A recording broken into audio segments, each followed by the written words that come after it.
Hello दोस्तों, good morning. मेरा नाम है सुमित राठी और आप सभी मेरे साथ हैं यार इंडिया के नंबर 1 स्टडी चैनल जिसका नाम है अकेडमी यूपीएससी। दोस्तों, तारीख है आज 19 जुलाई और समय है मॉर्निंग करंट अफेयर का। मॉर्निंग करंट अफेयर हम 5 बजे शो करते हैं। बेसिकली इसमें 5 क्वेश्चन करते हैं। 5 क्वेश्चन क्विज के फॉर्मेट में होते हैं, बट 5 क्वेश्चंस और 5 टॉपिक्स हम इसमें डिस्कस करते हैं। सो आप मेरे साथ हैं दोस्तों, और अनअकैडमी के इस परिवार में मैं आपका स्वागत करता हूं। दोस्तों, आज का जो पहला सवाल होगा वो डिस्कस करेंगे हम बहुत जल्दी, लेकिन उससे पहले मैं थोड़ी सी बातें आपको बता देना चाहूँगा। यूपीएससी सीएससी एग्ज़ाम के लिए अगर हम बात करें तो बहुत ही ज़रूरी होता है करंट अफेयर। 2020, 2021, 2022, 2023 सभी एग्ज़ाम के लिए इंपॉर्टेंट है। सुमित 10 जो है यार, ये अपना कोड है। इस प्रमोशन कोड का आप इस्तेमाल कर सकते हो to get the 10% off Unacademy. Unacademy पर 10% ऑफ के लिए आप इसका इस्तेमाल करोगे। जैसे ही आप अनअकैडमी को सब्सक्राइब करोगे, आपको उसमें कोड यूज़ करना होता है, तो आप कोड यूज़ करेंगे सुमित 10। सुमित 10 का फ़ायदा क्या होगा दोस्तों? 2 ईयर का सब्सक्रिप्शन जो है, it will cost you generally it will cost you around 64,000। You can get this entire course only at 57,000। इसके अलावा अगर मैं बात करूँ 1 ईयर का कोर्स जो है, it will cost you around 44,000, 44,000 रुपये का होगा। You can get this course only at 39,000। So पहली जो चीज़ है दैट इज़ डिस्काउंट। सबसे पहला आपको मिलेगा डिस्काउंट, पहली चीज़। और दूसरी जो चीज़ आपको यहाँ से मिलेगी वो होगा गाइडेंस। दोस्तों, मैं पहले ही बता चुका हूँ, गाइडेंस जो होता है ना, it plays very important role in your UPSC exam. आपका गाइडेंस बहुत इंपॉर्टेंट रोल प्ले करता है। 2015 और 2017 में 2 बार मैंने इस एग्ज़ाम को क्लियर किया है। मैं आपके साथ शेयर करूंगा अपनी स्ट्रैटेजी कि कैसे, किस प्रकार से मैंने इस एग्ज़ाम को क्लियर किया, किस प्रकार से इन इस एग्ज़ाम को मैंने क्या क्या चीज़ें थी जो इन्होंने मेरे को हेल्प किया, वो सारी बातें मैं आपके साथ में शेयर करूंगा। ठीक है, तो जल्दी से यूज कीजिए दोस्तों सुमित 10 कोड और जुड़ जाइए मेरे साथ अनअकैडमी के ऊपर। दोस्तों, आपको मैं बता देता हूँ, वर्ल्ड ज्योग्राफी का कोर्स जो है अभी अपना लाइव है। सुमित 10 कोड का यूज़ कीजिए, अभी भी ज्वाइन करेंगे, सारे रिकॉर्डेड वीडियो आपको मिल जाएंगे, कोई भी चिंता वाली बात नहीं होगी। इसके अलावा फिजिकल ज्योग्राफी, इसके अलावा इंडियन ज्योग्राफी, इकोलॉजी, ये सारे कोर्सेज आपको मिलेंगे, बशर्ते आपको एक कोड यूज़ करना है, and that code is going to be known as the Sumit 10। Sumit 10 code आप यूज़ करोगे and you will join this Unacademy subscription by using this code. Okay, आज जो पहला सवाल है हमारा, हम जो पूछने वाले हैं, आपसे पढ़ने वाले हैं, हम पढ़ेंगे आपका draft transgender person protection of right rule 2020 के द्वारा। यहाँ से हम ये सवाल पढ़ेंगे आपका पहला। Consider the following statement regarding the draft transgender person protection of right rule 2020 published recently. हाल ही में प्रकाशित ड्राफ्ट ट्रांसजेंडर व्यक्ति को अधिकारी का संरक्षण नियम 2020 के संबंध में निम्नलिखित कथनों पर विचार करें। पहला क्या है? फर्स्ट अगर मैं बात करूं आपसे दोस्तों, इसमें पहला क्वेश्चन क्या है, पहली स्टेटमेंट क्या है? A district magistrate would issue a transgender identity. अगर हम बात करें तो एक डिस्ट्रिक्ट, ये कह रहा है कि एक डिस्ट्रिक्ट मजिस्ट्रेट है, वो ट्रांसजेंडर की आइडेंटिटी जो है बेसिकली वो इशू करता है। Transgender identities based on the affidavit by the applicant without any medical examination. एक जिला मजिस्ट्रेट बिना किसी चिकित्सीय जांच के आवेदन द्वारा एक शपथ पत्र के आधार पर ट्रांसजेंडर पहचान प्रमाण पत्र जारी करता है। According to the rules, all educational institutions to have a committee which transgender persons can approach in any case of the harassment और द डिस्क्रिमिनेशन। सवाल क्या समझा देता हूँ मैं आपको। यहाँ पर draft transgender person protection right जो रूल है 2020, उसके अधिकार, उसके स्वरूप कुछ बातें यहाँ पर की गई है। Draft transgender person protection right rule 2020, इसमें बोला गया है पहला कि जो ट्रांसजेंडर का सर्टिफिकेट है ये डिस्ट्रिक्ट मजिस्ट्रेट के द्वारा जारी किया जाता है बिना किसी मेडिकल टेस्ट के। आपका कोई मेडिकल टेस्ट नहीं होगा, बिना मेडिकल टेस्ट के आप स्वयं आप जाके एक शपथ पत्र, एक सेल्फ आपका एक हम सर्टिफिकेट रखेंगे और उसके आधार पर ही होगा। दूसरा, ये कह रहा है कि हर जो एजुकेशनल इंस्टीट्यूशन है वहाँ पर एक कमेटी होगी जहाँ पर ट्रांसजेंडर पर्सन जो है जहाँ पर जा सकते हैं, अप्रोच कर सकते हैं। यदि कोई भी हरासमेंट और डिस्क्रिमिनेशन होता है तो उस केस के अंदर यहाँ पर जा सकते हैं। आपको बताना है दोनों की दोनों स्टेटमेंट इस केस में क्या है दोस्तों, सही है। Both A and B are the correct answer. अभी ड्राफ्ट अगर मैं बात करूँ, the draft of transgender person protection of right rule 2020 was recently publish in the gazette. अभी हाल ही में इसको राजपत्र के अंदर में प्रकाशित किया गया है दोस्तों। ये क्या कहता है कि कोई भी डिस्ट्रिक्ट मजिस्ट्रेट जो है ना वो ट्रांसजेंडर को आइडेंटिटी सर्टिफिकेट और कार्ड जो है वो जारी कर देता है बिना किसी मेडिकल एग्जामिनेशन के, मतलब बिना किसी मेडिकल जांच के। एक जो जिला मजिस्ट्रेट है वो आवेदक के द्वारा एक शपथ पत्र के आधार पर उसको ट्रांसजेंडर प्रमाण पत्र जारी कर देता है। Union government has scraped the earlier provision that requires a medical examination. देखो पहले क्या होता था, एक मेडिकल एग्जामिनेशन होता था by a government appointed doctor for a transgender person to be identified as such. अगर किसी भी व्यक्ति को ट्रांसजेंडर निर्धारित करना है तो पहले केंद्र सरकार की तरफ से एक बंदा, एक डॉक्टर जो है वो अपॉइंट होता था, वो ये निर्धारित करता था कि ये बंदा ट्रांसजेंडर है या नहीं है। लेकिन अब इस चीज़ को स्क्रैप कर दिया गया है, इसको बंद कर दिया गया है, ठीक है। The trans right movement has opposed this as it was seen as going against a trans person right of self-identification which was upheld by the Supreme Court in 2014। ये स्क्रैप क्यों किया गया दोस्तों, यूनियन ने ऐसा चेंज क्यों किया, मैं बता देता हूँ आपको। बेसिकली दोस्तों अगर मैं इसकी बात करता हूँ तो ये जो रूल है, ये जो ट्रांस राइट मूवमेंट्स है ना, उन्होंने इसको अपोज किया था। क्यों? क्योंकि ये जो राइट टू सेल्फ आइडेंटिफिकेशन है, खुद की पहचान करने के अधिकार के विरुद्ध था और सुप्रीम कोर्ट ने इसकी पहचान करके इसको आपको गलत ठहराया। Trans person would be required to fill out a form and submit an affidavit saying that perceive themselves to be a transgender person whose gender does not match with the gender assigned at the birth and that's they declare themselves to be the transgender। Simple सी बात है। Transgender कौन होते हैं दोस्तों? Transgender वो होते हैं जिनका बर्थ के टाइम पे, जब उनका जन्म हुआ था तो उस समय जो उनका जेंडर था अब उनसे क्या है वो अलग है ना। जब बर्थ हुआ था जेंडर अलग था but now they are different. अब उनका जेंडर जो है वो डिफरेंट है और वो खुद को ऐसा डिक्लेयर करते हैं तो उनको ट्रांसजेंडर डिक्लेयर कर दिया जाता है। Also according to the rules all the education institution, इसमें एक रूल और भी है दोस्तों, और वो क्या है, जितने भी एजुकेशन इंस्टीट्यूशंस हैं दोस्तों उनके द्वारा ये बात जारी की जाएगी, ये बात ना एक कमेटी जो है वहाँ पे बनाई जाएगी। अगर ट्रांसजेंडर के राइट्स का वायलेशन होता है तो वहाँ पर जाकर क्या कर सकते हैं दोस्तों, अपील कर सकते हैं, अप्रोच कर सकते हैं।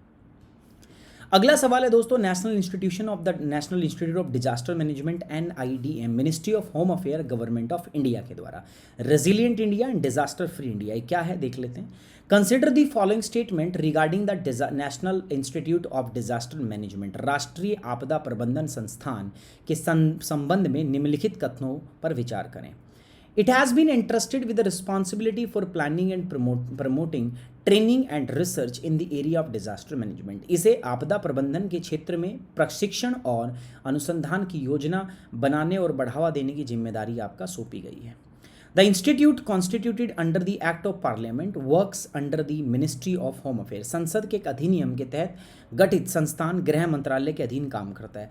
Which of the statements given above is or are correct? ऊपर दी गई स्टेटमेंट कौन सी सही है नहीं है, आपको समझ में आ रहा है। पहली बात क्या है, पहली बात बोला गया है कि जो national institute of disaster management जो है उसमें क्या क्या उसको रिस्पॉन्सिबिलिटी दी गई है, ठीक है। पहला उसको रिस्पॉन्सिबिलिटी दी गई है planning, promoting, training and research in the area of disaster management. दूसरा, ये पार्लियामेंट के एक्ट के अनुसार काम करता है जो मिनिस्ट्री ऑफ होम अफेयर के अंडर में काम करता है। दोनों में से दोनों की दोनों स्टेटमेंट आपकी दोस्तों सही है।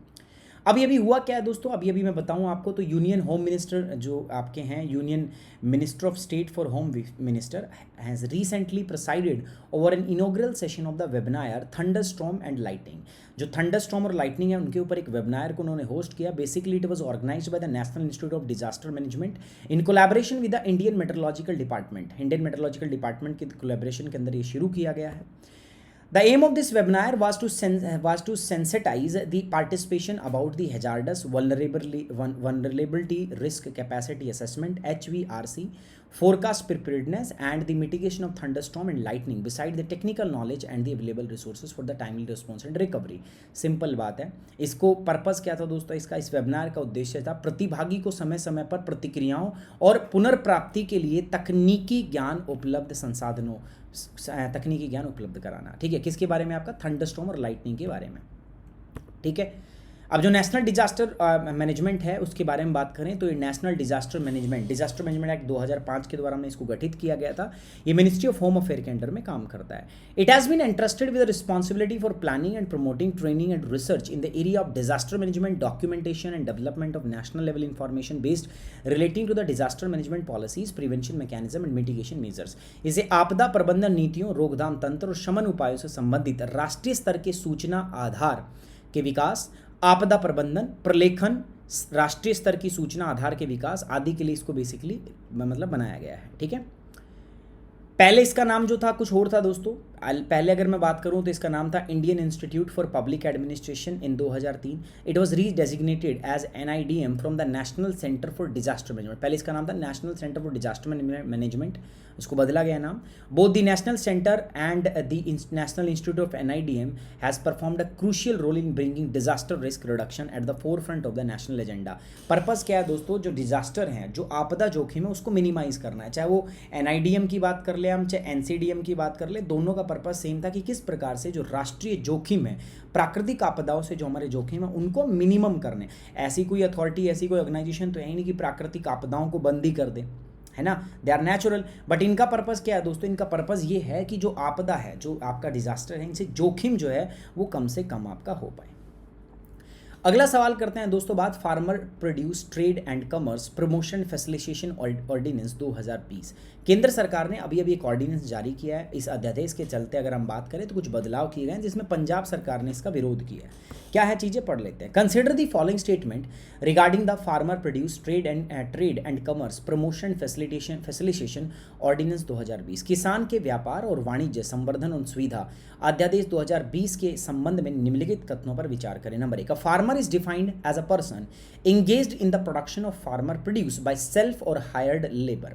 एक किसान किसे बोलते हैं हम, एक किसान किसे बोलते हैं भाई, एक ऐसा व्यक्ति जो उपज कराने के, जो उत्पादन उपज निकालने के, प्रोड्यूस करने के उसमें एंगेज्ड हो, और या तो खुद से करता हो या फिर हायर्ड लेबर से करता हो। ठीक है,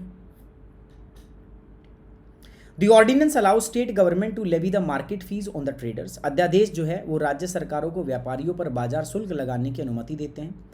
As per the ordinance, no license from the state government are required and any PAN card holder can do trades। अध्यादेश के अनुसार राज्य सरकार के किसी भी लाइसेंस की आवश्यकता नहीं होती और कोई भी पैन कार्ड धारक व्यापार इससे कर सकता है। ठीक है, तो अगर मैं बात करूं तो अब ये जो ऑर्डिनेंस जारी किया ना, इससे स्टेट गवर्नमेंट कोई भी लेवी या फीस या आपका किसी भी ऑर्डर पर नहीं लगा सकती, ये गलत है। पहला और तीसरा स्टेटमेंट जो है वो आपका क्या है दोस्तों, करेक्ट है। B is the correct answer. B इसका क्या है दोस्तों, सही जवाब है। ठीक है, तो अभी रिसेंटली पंजाब गवर्नमेंट और जो स्टेट की फार्मर यूनियन है ना, उसने केंद्र सरकार के द्वारा ये जो आपका एक ऑर्डिनेंस लेके आया गया, इसको अपोज किया। Agriculture produce market committee APMC act में सुधार किए गए हैं। Farmer produce trade and commerce promotion and the facilitation ordinance 2020 was promulgated on June 5, 2020। 5 जून 2020 को ये प्रोमुलेट किया गया था। It seeks to provide for the barrier free trade for the farmer produce outside the market notified under the various state agricultural produce market laws, state APMC act.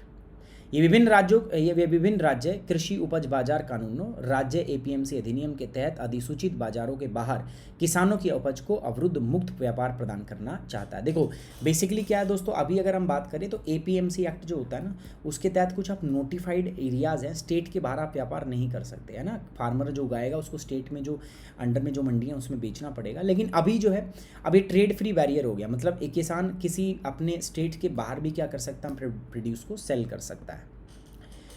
Ordinance will prevail over the state APMC act. जो ordinance ये अध्यादेश है ना, ये APMC अधिनियम से प्रबल है। जो राज्य के APMC अधिनियम है उनसे क्या प्रबल है। अब फार्मर जो है इसमें डिफाइन किया गया है, कोई भी ऐसा person which is engage in the production of the farmer produce by self और द हायर्ड लेबर। कोई भी व्यक्ति हायर्ड लेबर या खुद से अगर उपज और उत्पादन में लगा है तो उसको हमने फार्मर का नाम दिया है। As per the ordinance, no license from the state governments are required any PAN card holder can do the trade। देखो सिंपल सी बात है, अगर मैं इसमें बात करूं तो किसी भी स्टेट गवर्नमेंट जो आपका कोई भी लाइसेंस जो है आपको स्टेट गवर्नमेंट्स कोई as per the licence no licence from the state governments are required. अगर आपको व्यापार करना है तो स्टेट गवर्नमेंट से किसी भी प्रकार की लाइसेंस की जरूरत नहीं होगी in the agriculture. Ordinance prohibit state from levying, है ना। ऑर्डिनेंस क्या करता है, प्रोहिबिट मतलब रोकता है किसको, स्टेट गवर्नमेंट को, from living any market fee, cess or levy on the farmer, trader and the electronics trading platforms for any trade under the ordinance। बात समझ में आई आपको? चलिए आगे बढ़ते हैं दोस्तों। अगली हम बात करते हैं दोस्तों गुवाहाटी त्रिशगांग त्वांग लिंक। ये क्या है अभी बात कर लेते हैं दोस्तों। तो भारत बेसिकली क्या कर रहा है ना, आपका त्रिशगांग से आपका त्वांग तक एक रोड प्रपोज कर रहा है। यहाँ से एक रोड बनाने की बात कर रहे हैं हम, और इससे क्या होगा, ये रोड जो है ये आपका सेकतांग वाइल्ड लाइफ सेंचुरी से होते हुए गुजरेगा, है ना। तो क्या क्या चीज़ें इसमें चलिए देख लेते हैं, है ना। Consider the following statement regarding the yeti territory seen in the news recently. हाल ही में समाचार में देखी गई येती क्षेत्र के संबंध में निम्नलिखित कथनों पर विचार आपको करना है। पहला क्या है दोस्तों, first, the region lies in the protected area of Sakteng wildlife sanctuaries. ये आपका सेकतांग वन्य जीवन अभ्यारण्य के संरक्षित क्षेत्रों में स्थित होता है। It is the Nepal territory located in the Indo Nepal border. ये भारत नेपाल सीमा पर स्थित नेपाल का क्षेत्र है, गलत बात है। It's a Indo Bhutan territory, Bhutan की टेरिटरी है और डिस्प्यूटेड है। ये चाइना और भूटान के बीच में डिस्प्यूटेड टेरिटरी है। तो first is the correct answer. Okay, तो अभी इंडिया ने प्रपोज किया है एक रोड बिल्ड करना भूटान के येती टेरिटरी में, भूटान के में। और ये जो भूटान की येती टेरिटरी है इसको चाइना अपना क्लेम करता है। चाइना कहता है मेरा है, चाइना का सब कुछ ही चाइना का है भैया, हम तो ऐसे ही आ रखे हैं। The road has the strategic significance. अच्छा, भारत के लिए इसका एक रणनीतिक महत्व है क्या यार। इससे ना हम अरुणाचल प्रदेश का जो त्वांग का इलाका है यहाँ पर तुरंत पहुँच सकते हैं। यहाँ से ना अपन लोग तुरंत यहाँ पहुँच सकते हैं। स्ट्रेटेजिक आपको ये क्या दे रहा है, स्ट्रेटेजिक इंपॉर्टेंस है इसकी एक अलग, तो उसकी हमने बात की। स्ट्रेटेजिकली काफ़ी सिग्निफिकेंस रखता है आपका। This will enable India to deploy troops faster across the Tawang and also towards the eastern region of the Bhutan. ठीक है, this region lies in the protected area of the Sakteng wildlife sanctuaries. China argue कर रहा है कि that sanctuary as well as the area around it were the part of the disputed territory of the Indo Bhutan. ठीक है, ये सेतकांग territory और इसके आसपास का इलाका कह रहा है ये हमारा है। चाइना तो ये बोल रहा है कि this is a disputed area जो चाइना का है। अगली बात करते हैं दोस्तों हम Spike anti tank guided missile के बारे में। क्वेश्चन नंबर 5 है, India is planning to acquire Heron surveillance drone and the spike anti-tank guided missiles. They belongs to which of the following countries? So they belongs from the Israel. Israel से आपका ये क्या करती है दोस्तों, आपका belong करती है। दोस्तों थोड़ा सा ऑप्शन आपके ऊपर नीचे हो गए, I am very sorry for that, तो उसको देख लेते हैं। चलिए, ए इजराइल से बिलोंग करता है। Engaged in the boundary dispute with China in the Ladakh, eastern Ladakh, India is planning to enhance its surveillance capabilities and fire powers by placing order for Hiron surveillance drone and spike anti-tank guided missile from the Israels under the emergency financial power granted by the government। ठीक है, अभी लद्दाख में तो चक्कर आपको पता ही है जो क्या चल रहा है, तो उसके तहत में क्या हो रहा है, उसके तहत में ये दो चीज़ें जो हैं हम इजराइल से हम खरीद रहे हैं। ओके, अभी ऑलरेडी इंडियन नेवी और आर्मी के पास तो ये ऑलरेडी है और हम कुछ चीज़ें और भी खरीद रहे हैं। बस मुद्दा क्या है, रीज़न क्या है आपको पता ही है ना। सो मुद्दा क्या हो, रीज़न कुछ भी हो दोस्तों, भारतीय आर्मी अपने आप को हर तरीके से प्रिपेयर, इंडिया अपने आप को हर तरीके से प्रिपेयर करना चाह रहा है ताकि किसी भी प्रकार के चाइनीज़ एग्रेशन का मुंह तोड़ जवाब दे सके। आप भी अपने आप को प्रिपेयर करो दोस्तों बेस्ट गाइडेंस के लिए, और बेस्ट मेंटर के अंदर सबसे बेस्ट आपको तैयारी करनी है, बेस्ट मेंटरशिप के अंडर में। सो मैं आपके लिए हाजिर हूँ दोस्तों, मैं आपके लिए उपलब्ध हूँ। आप मेरे साथ जुड़ सकते हैं बाय यूजिंग द कोड। आपको कोड यूज़ करना है क्या दोस्तों, सुमित10। You just have to use the code सुमित10। सुमित10 को आप यूज़ करेंगे and you will join the Unacademy. आप अनअकैडमी पे आएंगे एंड मैं आपको 24/7 गाइडेंस मैं आपको प्रोवाइड कराऊंगा। ठीक है, समझ में आ रही बात आपको। इसकी अनअकैडमी ऐप डाउनलोड करनी पड़ेगी, इंस्टॉल करो, choose your goal UPSC CSC, उसके बाद जाएंगे गेट सब्सक्रिप्शन। उसके बाद आपको या तो 12 या 24 मंथ का सब्सक्रिप्शन लेना है। कोड यूज़ करेंगे क्या दोस्तों, सुमित10। सुमित10 मेरा कोड है। Bye using this code you will get the 10% instant discount. आपको 10% का क्या मिलेगा, इंस्टेंट डिस्काउंट जो है, आपको छूट जो है वो मिलेगी। 10% डिस्काउंट लीजिएगा, है ना। प्रोसीड टू पेमेंट, इसके बाद पेमेंट प्रोसीड करेंगे, आप मेरे साथ जुड़ जाएंगे। तो याद रहेगा दोस्तों कोड क्या यूज़ करना है, अनअकैडमी के जितने भी कोर्सेज हैं सबके लिए आपको कोड यूज़ करना है दोस्तों सुमित10। You have to use the code सुमित10 and you have to join this course. Okay, चलिए on this note I am ending this class. Thank you very much, take care, bye bye, जय हिंद।